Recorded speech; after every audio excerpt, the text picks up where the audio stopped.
কথা বলছিলাম যিনি নিহত হয়েছেন জয়নাল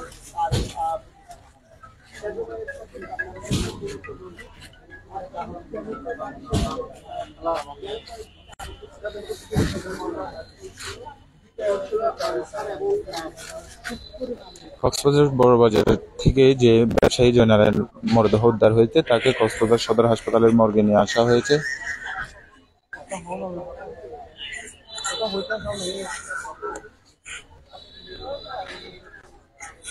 কক্সবাজার সদরের যে বড় বাজার এলাকা আছে, বড় বাজারের থেকেই সকাল 9টার সময় ব্যবসায়ী জয়নালের মরদেহ উদ্ধার করা থানা পুলিশ। আমরা একটু দেখাতে চাই, তার ছবিটা একটু দেখাতে চাই। প্রথমে এই যে জয়নালকে তার মরদেহ উদ্ধার হয় এবং একটু যদি আমরা দেখাতে চাই, দেখাতে পারি বিশ্ববিদ্যালয়ে এই জয়নালের মরদেহ উদ্ধার হয়েছে কক্সবাজার সদরের যে বড় বাজার এলাকা আছে, বড় বাজার এলাকা থেকে তার মরদেহ উদ্ধার হয়েছে এবং আমরা এখানে স্বজনদের দেখতে পাচ্ছি এবং স্বজনদের সঙ্গে কথা বলবার চেষ্টা করব। এবং বিচার যখন হয়েছিল তখন কি শেষ করেছে, সেটা বিচার সমাধান হয়ে গেছে বলছিল। বিচার যখন হয়েছিল ওখানে ওর কারা কারা বিচারের ছিল, ছোট ভাইগুলো ছিল, ওকে ডাকেন, যখন বলছে যে সমাধান হয়ে গেছে।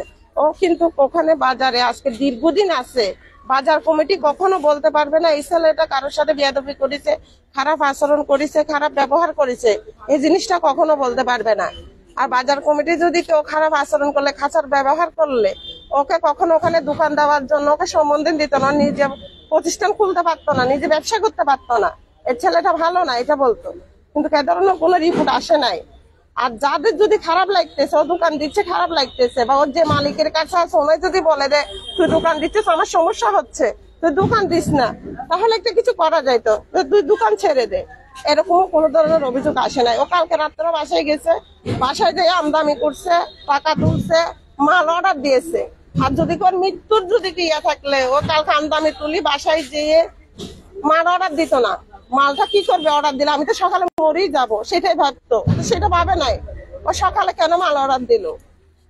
আমার কথা হচ্ছে এতটুকু। আমি আর কি বলবো, আমি নিজেও বুঝতে পারতেছি না। নিজের বাড়িতে গিয়েছিল কালকে, ফরেলিয়া নিজের বাড়িতে গিয়েছে। কয়টার দিকে গিয়েছে সেটা, কয়টায় 5টার দিকে গিয়েছে, তাহলে 5টার দিকে গেলে ওখান থেকে কয়টার দিকে এসেছে, ওর মোবাইল ট্র্যাকিং দিলে বুঝতে পারবো। ফরেলিয়া 7 নম্বর ওয়ার্ডে কয়টার দিকে গেছে সেটাও বুঝতে পারবে। মাল অর্ডার দিয়েছে কয়টার দিকে, আমদানি কয়টার দিকে তুলেছে, এগুলো সব জানতে পারবে। তাহলে ওইটাই হলো কথা। আমার নাম হচ্ছে নাসরিন, আমি ওর খালাতো বোন, ও আমার ছোট ভাই। হ্যাঁ, আমরা এটাতে নিশ্চিত ওকে ইচ্ছে করে কেউ মেরে আটকে রেখেছে, তার মানে অতটুকু এর মধ্যে কখনো কেউ ফাঁসি খায় না। আর একটা ফ্যানের ফাঁকাতে কেউ, অত বড় একটা ছেলে একটা ফ্যানের ফাঁকাতে ধরে রাখা যায় না, ফ্যানের ফাঁকায় কখনো ধরে রাখবে না। আমরা কথা বলবার চেষ্টা করছিলাম স্বজনদের সাথে। আমরা আরো যারা প্রত্যক্ষদর্শী ছিল তাদের কি জানেন একটু বলবেন। আমার ভাই কালকে 5টা বাজে গিয়েছিল, 5টা বাজে যাওয়ার সময় এখানে 7টা বাজে ছিল, 7টা বাজে আসে আমাকে রাতের 12টা বাজে কল করছিল যে এখানে একটা ফুলা ছিল, সেটা রাতকে চলে আসছে বাসায় যাদের আমার ভিন্না চলে আমাকে যাইতে বলছে যে ভিন্না যাওয়ার সময় এটা ঘটনা ঘটে গেছে। আমার ভাই 5টা বাজে সকালে নাস্তা করছিল এখানে বাজার থেকে, নাস্তা করে যাওয়ার সময় এখানে একটা লোক ছিল, আরেকটা উনি বলছে যে মানে উনি ঘুমার সময় এটা উনি নিয়ে লাগছে। তারপর আরেকটা গেছি, আরেকটা যাওয়ার সময় চলে দেখছে আমার ভাইকে। আমার ভাই কোনো দোষ করে নাই। হ্যাঁ, মেরে ফেলাইছে। আমার একটা দাবি শুধু এটা বিচার চাই। আমরা কথা বলছিলাম স্বজনদের সাথে। আমরা আরো যারা প্রত্যক্ষদর্শী, আপনারাও তো এলাকা থেকে ছুটে এসেছেন। আমরা শোনার পরে আসছি আর কি। এখানে তো শুনলাম যে কার সাথে ঝগড়া হয়েছে, এখন এনার গার্জিয়ান আছে, এরা যা করে তা আর কি। আমরা তো দেখছি ওখানে যাহা দেখছি ওখানে এটা নিজের পরিকল্পিত কিছু দেখছি না, মেরে ফেলার ইয়া দেখছি। কারণ উনি ছেলে হচ্ছে অনেক লম্বা, এটুক দিয়ে ফাঁকি হওয়া এটা এখনো কিনা ধর গিয়ে না, বিশ্বাস করার মতো গিয়ে না। আমরা কথা বলছিলাম যারা স্বজনরা আসছেন মর্গ প্রাঙ্গণে, তাদের সঙ্গে কথা বলবার চেষ্টা করছিলাম।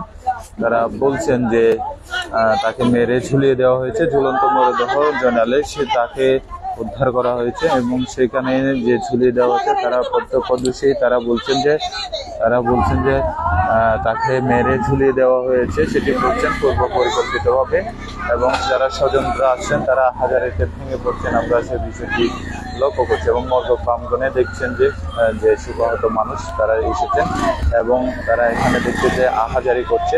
এবং সে বিষয়ে দেখা ব্যবসায়ী জয়নাল দীর্ঘদিন ধরে বড়বাজারে সে অন্যজনের দোকানে কাজ করলে পরে সে নিজে থেকেই একটি দোকান দিয়েছে। আমরা একটু তার ছবিটা আবার দেখাতে চাই, জয়নালের ছবি। এটাই জয়নাল, যার মরদেহ উদ্ধার করা হয়েছে, ঝুলন্ত মরদেহ।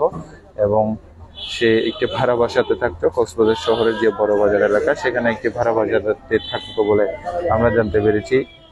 এই জয়নাল বলা হচ্ছে যে 25 থেকে 26 বছরও হতে পারে সেটি বলা হচ্ছে, এবং সে এখনো পর্যন্ত অবিবাহিত। এবং আমরা স্বজন এবং প্রত্যক্ষদর্শীদের করাতে যেটি জানতে পেরেছি, ঝুলন্ত মরদেহ উদ্ধার হওয়ার আগেই যে একজনের সঙ্গে তার অনেকটা দ্বন্দ্ব ছিল, সে দ্বন্দ্ব থানা পর্যায়ে পর্যন্ত গিয়েছিল। এবং এই ইতিমধ্যে তার স্বজনরা বলছেন যে সেই দ্বন্দ্বের যে বলি হয়েছে জয়নাল, সেটি বলছেন এখনো পর্যন্ত নিশ্চিত হওয়া যাচ্ছে না সে কি আত্মহত্যা করেছে নাকি তাকে ঝুলিয়ে রাখা হয়েছে মেরে, সেটি এখনো পর্যন্ত নিশ্চিত হওয়া যায়নি। এবং পরিবারের দাবি তাকে হত্যা করা হয়েছে। আমার কাছে এই ছিল সর্বশেষ মর্গ প্রাঙ্গণ থেকে।